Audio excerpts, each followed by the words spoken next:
Class শুরুর আগে সবাইকে একটা কথা বলে নিই, সবাই ঘরের মধ্যে থাক, ভালো থাক, সুস্থ থাক। আজকের যে চ্যাপ্টারটা আমরা পড়ব সেটা হচ্ছে দ্রবণ। এই দ্রবণে থাকে 5 মার্কস, বুঝেছিস?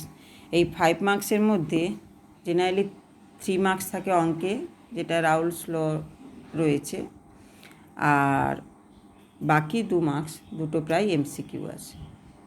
তো এই দ্রবণ মানেই আমরা কি জানি রে? দ্রবণ মানেই হচ্ছে দ্রবণ ইজিক্যাল টু দ্রাব প্লাস দ্রাবক, তাই তো?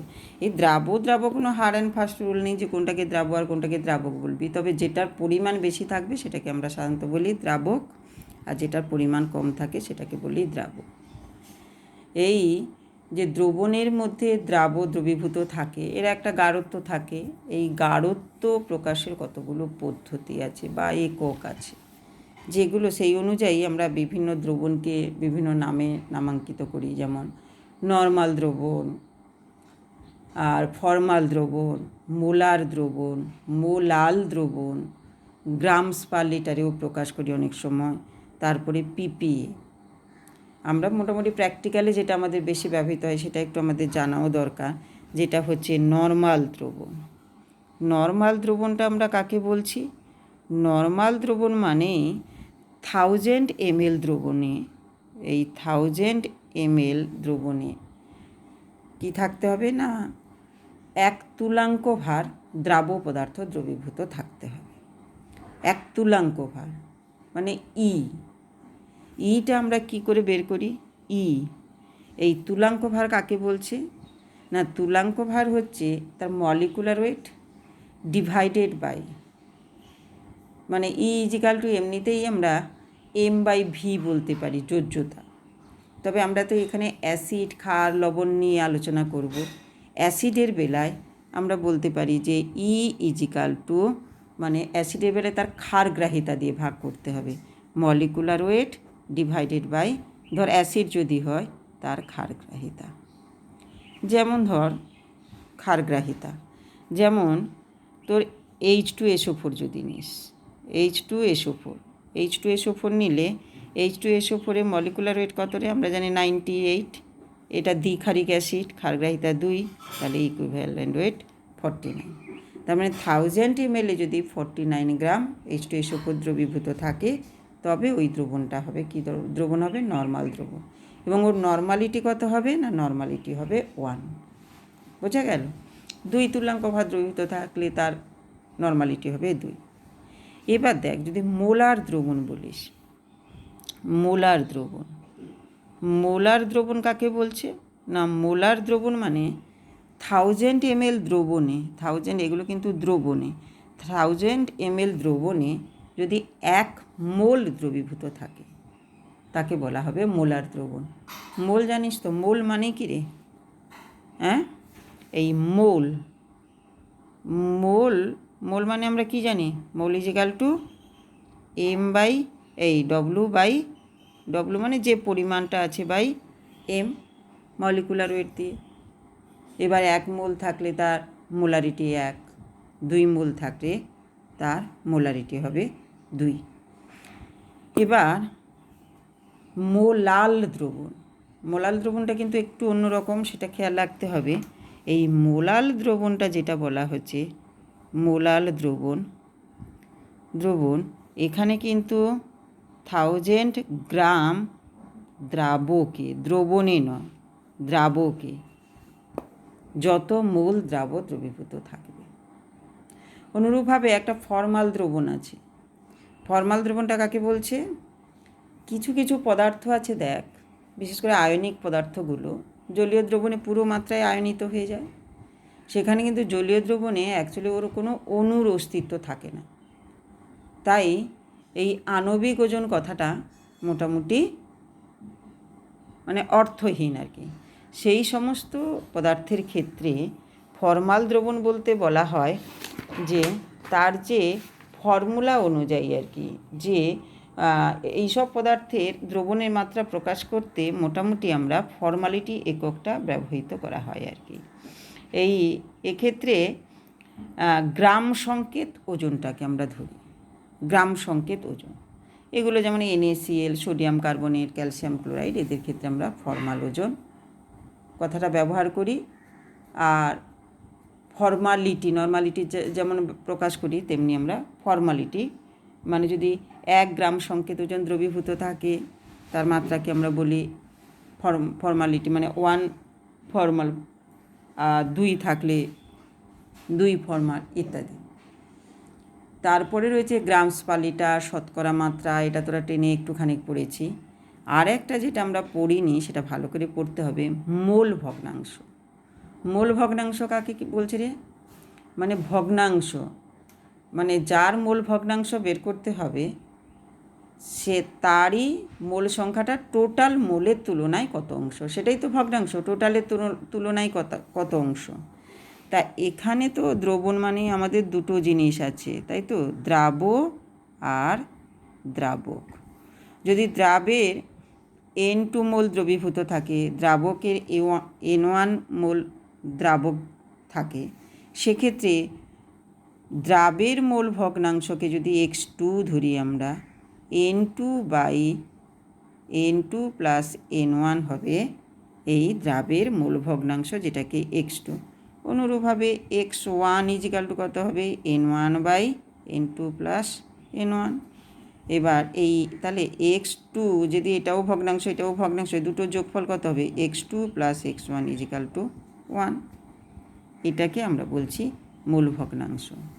এরপরে দেখ ppm কথাটা একটা আসে এখন, বিশেষ করে এই যে দেখবি পলিউশনের ক্ষেত্রে, আর্সেনিক পলিউশন, এই সমস্ত ক্ষেত্রে যেগুলোতে কম পরিমাণে থাকে মোটামুটি পার্টস পার মিলিয়ন, মানে কোনো দ্রবণের প্রতি 10 লক্ষ ভাগে আয়তন বা ওজন হতে পারে, প্রতি 10 লক্ষ ভাগে যতটা দ্রাবের ওজন দ্রবীভূত থাকে সেটাকে আমরা বলি পার্টস পার মিলিয়ন। তার মানে এই ppm কথাটা কিন্তু খুব ইম্পর্টেন্ট। ppm তার মানে ppm কি দাঁড়াচ্ছে? দ্রাবের ওজন ডিভাইডেড বাই কী হবে রে? দ্রবণের ওজন ইন্টু প্রতি 10 লক্ষ 10⁶। এইটা এই ppmটা হচ্ছে মানে যেগুলোতে খুব কম পরিমাণে থাকে নির্ণয় করতে হলে সেখানে আমরা ppm এককটা ব্যবহার করি। এরপরে যেটা হচ্ছে দেখ, একটা একক থেকে অন্য এককে যেতে হয়, এদের মধ্যে সম্পর্ক কী? প্র্যাকটিক্যালে যেমন নর্মালিটি থেকে আমাদের গ্রামস পার লিটারে যেতে হয়, এগুলোই একটুখানি যদি আমরা দেখি, যেমন ধর মোলারিটি থেকে যদি মোলারিটি যেখানে আছে মোলারিটি থেকে যদি আমরা নর্মালিটিতে যাই, দেখ মোলারিটি মানে এটা লিখি যদি মোলারিটি ইজিক্যাল টু আমরা কি পড়লাম? মোলারিটি মানে মোলস, তো তার মানে W/M, এইটা মোলস হলো, ইন্টু V প্রতি লিটারে।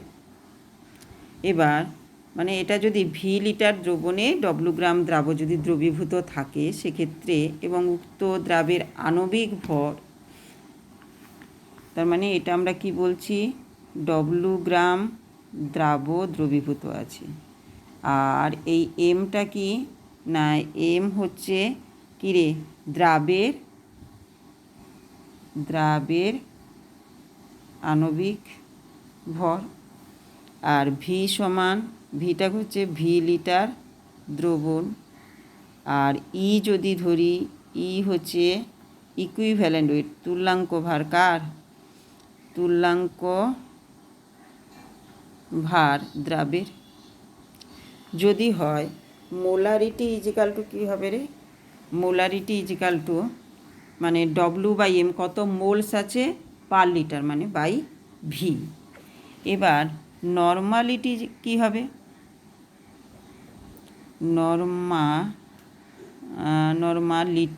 নর্মালিটি কী হবে? নর্মালিটি ইজিক্যাল টু হবে W/E পার লিটার, মানে বাই V। এইটা এখান থেকে যদি আমরা দেখি যে এই দুটো ইকুয়েশনের মধ্যে একটা সম্পর্ক যদি দেখতে চাই, এখান থেকে দেখ ডব্লু ইজিক্যাল টু কী হচ্ছে বলতো, প্রথমটা থেকে ডব্লু ইজিক্যাল টু মোলারিটিকে যদি আমরা এইটাকে আমরা স্মল এম দ্বারা যদি ধরি মোলারিটিটাকে, তাহলে এম ইন্টু ভি। আবার এইটার ক্ষেত্রে ডব্লু ইজিক্যাল টু কী হচ্ছে বলতো, নর্মালিটিকে যদি আমরা এন ধরি, এটাকে যদি এন ধরি, তাহলে এই ডব্লু ইজিক্যাল টু হচ্ছে এন ইন্টু ভি, এইটা দাঁড়াচ্ছে। এবার দেখ এই ভি কেটে গেল, এইখান থেকে আমরা যদি দেখি এন ইজিক্যাল টু মানে নর্মালিটি ইজিক্যাল টু কী দাঁড়াচ্ছে দেখ তো, normality equal to M by E, তাই তো রে, M by E into M.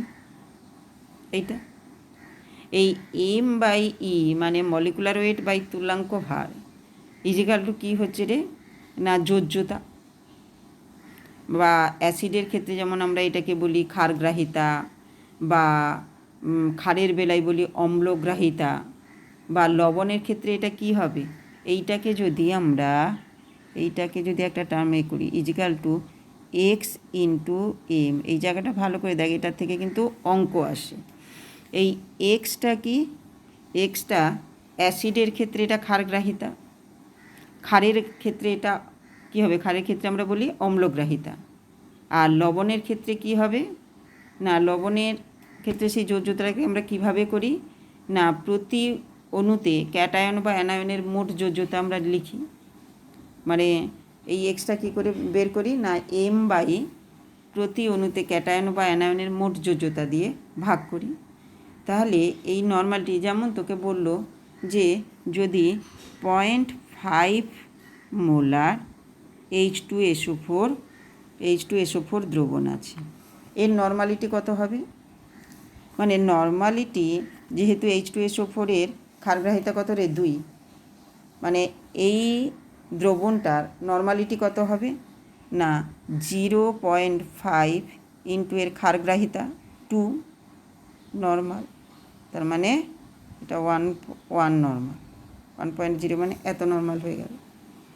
অনুরূপভাবে যদি তুই NaOH বের করিস বা ক্যালসিয়াম হাইড্রোক্সাইডও বের করিস, ধর তোকে বলে দিল 0.2 মোলার CaOH দ্রবণের তোর নর্মালিটি বের করে, তাহলে এর নর্মালিটি কত হবে, নর্মালিটি ইজিক্যাল টু কত হবে, এটা কত, এর অম্লগ্রাহিতা কত 2, তার মানে এটা কত হবে, এটা তো ক্ষার, অম্লগ্রাহিতা 2, তার মানে 0.2 ইন্টু 2 নর্মাল সমান 0.4 নর্মাল।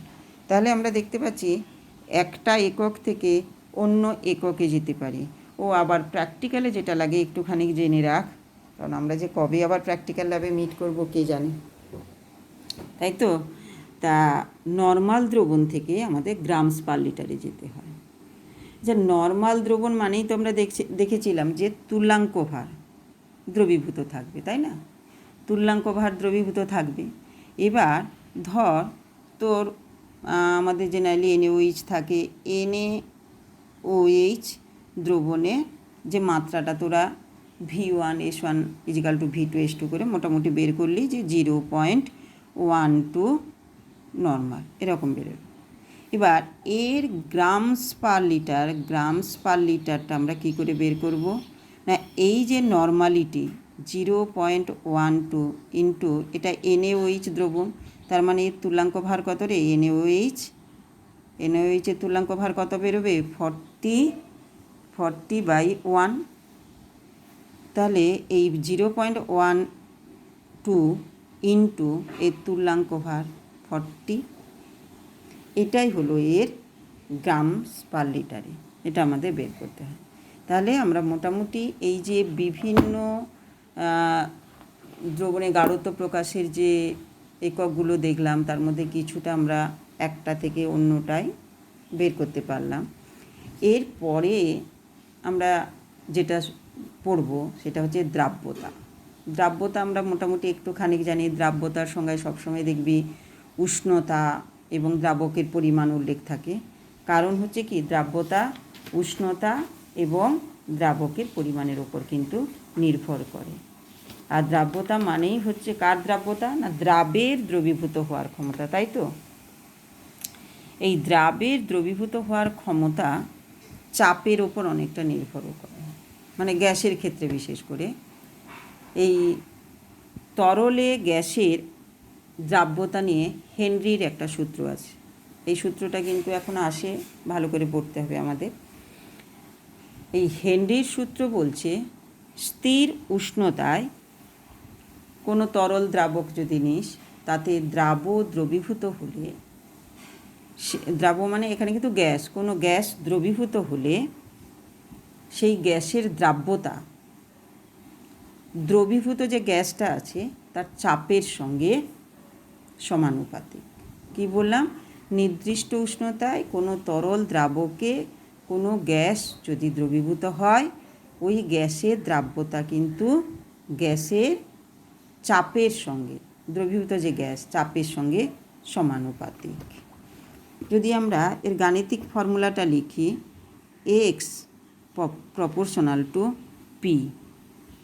এই এক্স হচ্ছে দ্রাব্যতা, এটা দ্রাবের মোল ভগ্নাংশ। এই মোল ভগ্নাংশটাকে অনেক সময় দ্রাব্যতা দিয়ে আমরা প্রকাশ করছি। তার মানে বা P is equal to K H into X. এই কে এইচকে বলা হচ্ছে হেনরি ধ্রুবক। এখান থেকে দেখ, K H is equal to P by X. এই এক্স মানেই তো একটু আগে বললাম মূল ভগ্নাংশ। মূল ভগ্নাংশ মানে কি, যেমন ধর x2 ইজিক্যাল টু, আমরা কী করি, x2 is equal two n2 by n1 plus n2। এটা কি কোনো ইউনিট আছে? নিশ্চয়ই নেই, কারণ এটা তো যোগফল। তাহলে কে এইচের মান পি এর ওপর নির্ভর করছে, মানে এর একক কী হবে, পি এর যা একক হবে, মানে চাপের একক, তাই তো। অনেক সময় এটা অ্যাটমসফিয়ার, টর বা বার ইত্যাদি প্রকাশ করা হয়। আর এই কেএইচের কতগুলো বৈশিষ্ট্যও আছে। কেএইচের মান কার, গ্যাসের প্রকৃতির ওপর নির্ভর করবে। বিভিন্ন গ্যাসের ক্ষেত্রে তোর যদি উষ্ণতা এক থাকে আর তরলও যদি এক নির্দিষ্ট তরল থাকে, সেক্ষেত্রে কেএইচের মান বিভিন্ন গ্যাসের ক্ষেত্রে বিভিন্ন হবে। আবার তোর গ্যাস এক থাকলো নির্দিষ্ট উষ্ণতায়, বিভিন্ন তরল যদি ব্যবহৃত করা হয়, তরলের প্রকৃতির উপরও কিন্তু নির্ভর করে। এবার আর তো বলে দিয়েছি বিভিন্ন গ্যাসের উপর নির্ভর করে। এরপরে এই এইচ হেনরির সূত্রটা আবার হেনরির সূত্রে আবার কতগুলো লিমিটেশনও আছে, কোথায় কোথায় এই হেনরির সূত্র ব্যবহার হয় না। যেমন দেখবি এগুলো লঘু দ্রবণের ক্ষেত্রে হয়, যে সমস্ত গ্যাসগুলো তরলে অতিমাত্রায় দ্রবীভূত হয় তাদের ক্ষেত্রে, সেই দ্রবণের ক্ষেত্রে কিন্তু এটা প্রযোজ্য নয়। আবার তরলে যদি গ্যাসগুলো মানে অ্যাসোসিয়েট বা ডিসোসিয়েট বা কোনো রিয়াকশান করে, সেক্ষেত্রে কিন্তু হয় না। হেনরির সূত্র দিয়ে আবার আমরা কিছু ঘটনা, প্রাত্যহিক জীবন ঠিক না, মানে জীবনে বিভিন্ন ক্ষেত্রে কিছু ঘটনা কিন্তু ব্যাখ্যা করা যায়। যেমন দেখ, এই ডুবুরিরা যখন জলের তলায় যায়, তখন কিন্তু অক্সিজেন সিলিন্ডার ওদের পিঠে সেট করা থাকে। সেটা তলার দিকে যাওয়া মানে চাপ বেড়ে যায়। সেই চাপ বাড়া মানেই কিন্তু উচ্চ চাপে সেই যে ডুবুরিদের দেহে রক্তে অন্যান্য যে চাপের তুলনায় মানে ওই যে গ্যাস ফ্যাসগুলো নিয়ে যায়, ওটা রক্তের সঙ্গে বেশি পরিমাণে দ্রবীভূত হয়ে যায়। এবার যদি হঠাৎ করে উঠে আসে, তাহলে তো চাপটা কমে যায়। তাহলে কিন্তু ওই দ্রবীভূত গ্যাসগুলো বেরোনোর চেষ্টা করলে কিন্তু হঠাৎ করে সেটা অনেক সময় দুর্ঘটনা ঘটাতে পারে। এটা গেল হেনরির সূত্র। এরপরে মেন যেটা আমরা দ্রবণের ঢুকছি এবার, যে রাউল্ট সূত্র। এই রাউল্ট সূত্র পড়তে গেলে আমাদের কতগুলো জিনিস আগে জানতে হবে। যেমন হচ্ছে বাষ্পচাপ। বাষ্পচাপ কাকে বলছে একটু মন দিয়ে শোন। যেমন তুই এটা আবদ্ধ পাত্র নে, এখানে ধর তোর দ্রাবক আছে, মানে জল যদি নিই, প্রথমে দেখ, আর যদি দ্রবণ নি জলের সঙ্গে তো আরও কোনো গ্যাস থাকবে। এখানে ভেপারাইজ হবে, এখানে বাষ্পগুলো যাবে, বেরোতে পারছে না, ধাক্কা খাবে। ধাক্কা খাওয়ার পর একটা সময় দেখা যাবে কি এই তরলের টানে আর এইগুলো ছোট ছোট বাষ্পগুলো জমে আবার তরল হয়ে গিয়ে ওটা তলার দিকে আসবে। অর্থাৎ আর বাষ্পায়ন তো যে কোনো উষ্ণতা হয়, মানে বাষ্পায়ন আর ঘনীভবন চলছে। একটা সময় থাকবে কি রেট অফ ভেপারাইজেশন, আর ওই দিকে কি ঘনীভবন, যেটা দুটো সমান হবে। তার মানে কি একটা গতিশীল সাম্য এখানে থাকছে। সেই সাম্যাবস্থায় এখানে যে বাষ্পগুলো থাকে তরলের উপরে সেটাকে কি বলা হচ্ছে সম্পৃক্ত বাষ্প। আর ওই বাষ্প যে চাপটা দেয় সেটাকে বলা হচ্ছে সম্পৃক্ত বাষ্পচাপ বা আমাদের এখানে বাষ্পচাপ। সেই বাষ্পচাপ সংক্রান্ত রাউলসের কিন্তু সূত্র রয়েছে যে উষ্ণতাটা যদি নির্দিষ্ট উষ্ণতা থাকে, আর এখানে দ্রাব কিন্তু দু ধরনের হতে পারে, দ্রাব এবং দ্রাবক দু ধরনের হতে পারে। প্রথম ক্ষেত্রে আমরা যদি এখানে মানে দ্রাবটা অনুদ্বায়ী নিই, অনুদ্বায়ী দ্রাবের ক্ষেত্রে যে দ্রবণের বাষ্পচাপটা কার উপর নির্ভর করে সেটা আমরা দেখব। তার মানে অনুদ্বায়ী দ্রাব মানে এখানে ধরে নেওয়া হচ্ছে দ্রাবের অণুগুলো কিন্তু বাষ্পীভূত হচ্ছে না মোটামুটি আর কি।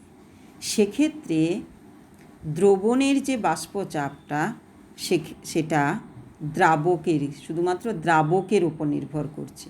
সেটা সূত্রাকারে যেটা হচ্ছে দেখ, স্থির উষ্ণতায় কোনো অনুদ্বায়ী দ্রাবের দ্রবণের বাষ্পচাপ ওই দ্রাবকের মানে বিশুদ্ধ দ্রাবকের মোল ভগ্নাংশ এবং তার চাপের মানে বিশুদ্ধ দ্রাবকের বাষ্পচাপের গুণফলের সমান। তার মানে দ্রবণের বাষ্পচাপ যদি তুই পি ধরিস, P is equal to x into P zero, এইটা আমরা লিখতে পারি। এই এক্সটা কি, এক্সটা হচ্ছে এটা মোল ভগ্নাংশ কার, দ্রাবকে, আর এই পি জিরো হচ্ছে বিশুদ্ধ দ্রাবকের বাষ্পচাপ। এই অনুযায়ী একটা লেখচিত্রও আছে, বাষ্পচাপ বনাম মোল ভগ্নাংশ।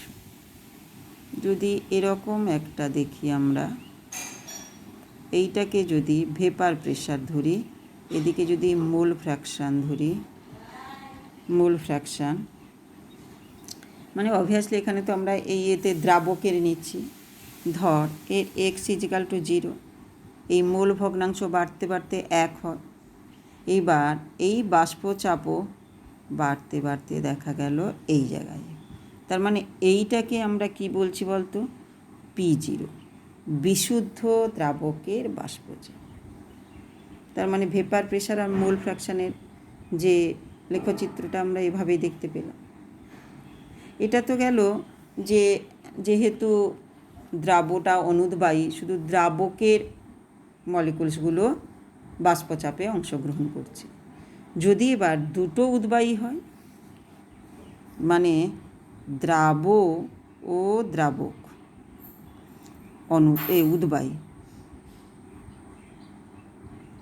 উদ্বায়ী হয়, তাহলে দেখা যায় যে এই বাষ্পচাপে দ্রাব ও দ্রাবক দুজনেরই ভূমিকা থাকবে। এবার যদি ধরে নিই আমরা যে এর সূত্রটা আমরা কিভাবে বলবো না, আর দ্রবণের বাষ্পচাপটা কী হবে, টোটালটার যোগফল হবে, তাই না, টোটালটাই হবে। মানে দ্রবণের মধ্যে দ্রাবের যে বাষ্পচাপ প্লাস দ্রাবকের যে বাষ্পচাপ দুটোর যোগফল হবে। নির্দিষ্ট উষ্ণতায় উদ্বায়ী দ্রাব ও উদ্বায়ী দ্রাবক নিয়ে যদি দ্রবণ তৈরি হয়, তাহলে ওই দ্রবণের বাষ্পচাপ আর এদের একটা দ্রবণের বাষ্পচাপ হবে যে ওই যে উপাদানের যে বাষ্পচাপগুলো আছে, উপাদান মানে এখানে দ্রাবক আর দ্রাবকের বাষ্পচাপ প্লাস দ্রাবের চাপের যোগফল।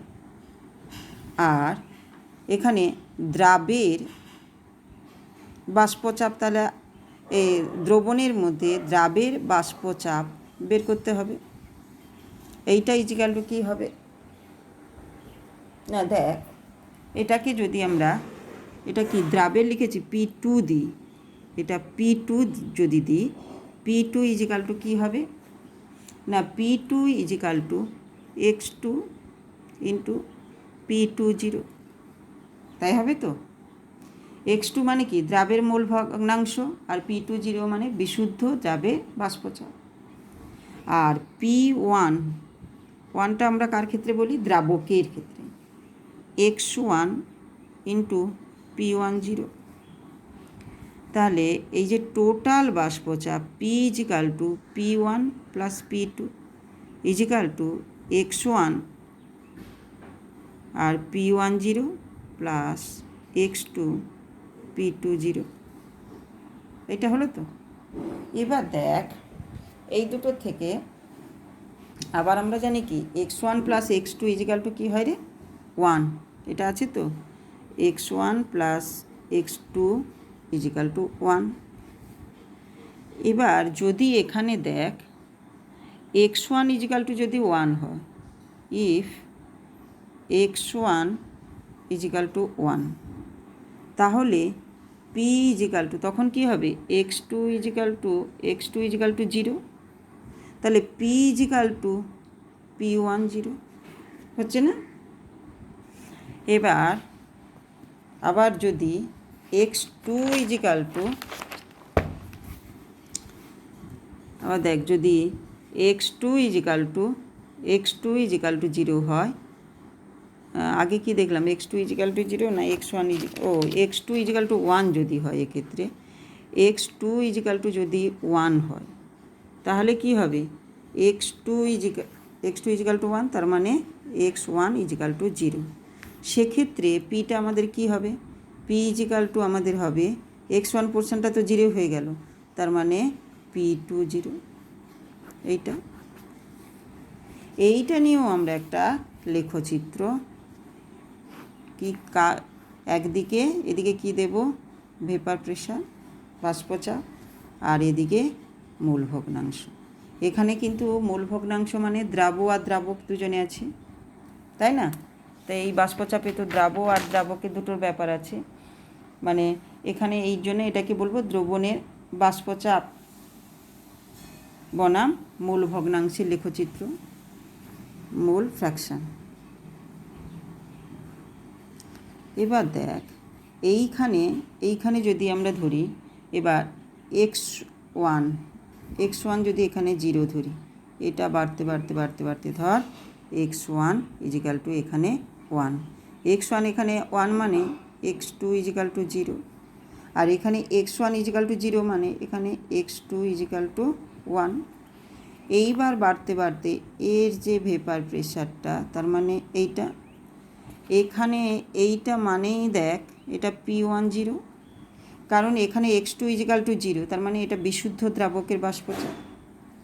অনুরূপভাবে এখানে x2 ইজিক্যাল টু 0, দেখ এটা বাড়তে এই দিক থেকে যদি দেখি এই বেড়ে এইখানে এলো, তার মানে এখানে দেখ এখানে x1 ইজিক্যাল টু 0 আছে, তাই তো, x1 ইজিক্যাল টু, তার মানে x2 ইজিক্যাল টু 1, এইটা তাহলে P20, এইটা হয়ে গেল।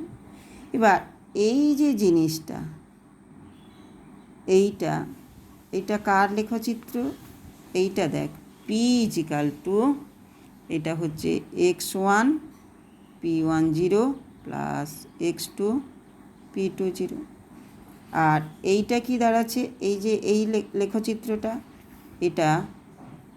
এটা হচ্ছে P2 equal two x2 into P20, আর এইটার ক্ষেত্রে P1 is equal to x1 plus কী হবে রে, x1 প্লাস কেন x1 আর P10। তাহলে এই যে ভেপার প্রেশার আর মোল ফ্র্যাকশানের আমরা কিন্তু লেখচিত্র দেখলাম, এটা রাউল সূত্র থেকে। আবার এই যে রাউল সূত্র যারা মেনে চলে যে দ্রবণগুলো, তাকে বলা হয় আদর্শ দ্রবণ, আর যারা মেনে চলে না তাদের বলা হচ্ছে অনাদর্শ দ্রবণ। এই অনেক সময় দেখা যায় যে রাউল্ট সূত্র থেকে যে বাষ্পচাপ আমরা মানটা বের করলাম, আর প্র্যাকটিক্যালি মানে পরীক্ষা থেকে যে মানটা বের করলাম, পরীক্ষালব্ধ মানটা যদি বেশি হয়, জেনারেলি কিন্তু সমান হয় না, যদি বেশি হয় তার মানে একটা তো এখানে যে মানে রাউল্ট সূত্র থেকে রাউল্ট সূত্রটা মেনে চললো না, দুটো সমান নয় মানে তো মেনে চললো না, সেখানে যে রাউল্ট সূত্র থেকে বিচ্যুতি হলো সেটাকে আমরা বলছি ধনাত্মক মানে কি বলবো বিচ্যুতি। মানে রাউল্ট সূত্রটাকে পুরো দুটো সমান হলে তবে রাউল্ট সূত্র মেনে চলবে। আবার পরীক্ষালব্ধ মানটা যদি রাউল্টস ল থেকে প্রাপ্ত বাষ্পচাপের মানের থেকে কম হয়, সেক্ষেত্রে যে চ্যুতিটা হয় বা বিচ্যুতিটা হয় সেটাকে আমরা বলছি ঋণাত্মক বিচ্যুতি। এবার এই রাউল্টস ল মানে দ্রবণের আর একটা বড় অংশ আছে যেটা আমরা দেখব, দ্রবণের ধর্ম আর কি, দ্রবণের কলিগেটিভ বা সংখ্যাগত ধর্ম। তার মানে দেখ এ পর্যন্ত আমরা কী কী পড়ে এলাম বলতো, অনেক কিছু পড়ে এলাম, মানে ওই যে বিভিন্ন দ্রবণ পড়লাম, তারপরে কি পড়লাম, হেনরির সূত্র পড়লাম, রাউল্টসের সূত্র পড়লাম, উদ্বায়ী এবং দুটোই উদ্বায়ী, দ্রাবক দুটোই উদ্বায়ী, অনুদ্বায়ী দ্রাবক নিয়ে তাদের এও পড়লাম। আমরা কি পড়লাম যেন, ভেপার প্রেশার আর মোল ফ্র্যাকশানের লেখচিত্র পড়লাম। এবার আমরা যেটা দেখব মানে দ্রবণের মানে কলিগেটিভ প্রপার্টিজটা আমরা কি বলছি, যে কলিগেটিভ প্রপার্টিজটা বলা হচ্ছে যে মানে এক্ষেত্রে কিন্তু আমরা কঠিন দ্রাবটাকে কঠিন নিচ্ছি আর তরল দ্রাবকে কঠিন পদার্থ দ্রবীভূত করে যে মানে এবং এদের লঘু দ্রবণ আমরা নিচ্ছি। সেক্ষেত্রে দেখা যায় যে দ্রবণের কিছু ধর্ম তাদের দ্রাবকের সংখ্যার উপর নির্ভর করছে, মানে দ্রাবের সংখ্যার উপর নির্ভর করছে, দ্রাবের প্রকৃতির ওপর নির্ভর করে না, সেইগুলোকে আমরা বলছি কলিগেটিভ প্রপার্টিজ। তাহলে ধর্মটা কার উপর নির্ভর করছে না, দ্রাবের সংখ্যার উপর, সংখ্যাগত ধর্ম এটা, দ্রাবের প্রকৃতির উপর নির্ভর করে না। তা এই নিয়ে যেমন যে ধর্মগুলো, এরকম 4টে ধর্ম আমাদের আছে, পড়তে হবে। মানে দ্রবণের যে ধর্ম, দ্রবণে দ্রবীভূত দ্রাবের প্রকৃতির ওপর নির্ভর করে না, কিন্তু দ্রবণে উপস্থিত দ্রাবকণার সংখ্যার ওপর নির্ভর করছে, বোঝা গেল? তাদের বলা হচ্ছে কলিগেটিভ প্রপার্টি বা সংখ্যাগত ধর্ম। এরকম 4টে ধর্ম আছে যেগুলো রাউল্ট সূত্র দ্বারা আমরা ব্যাখ্যা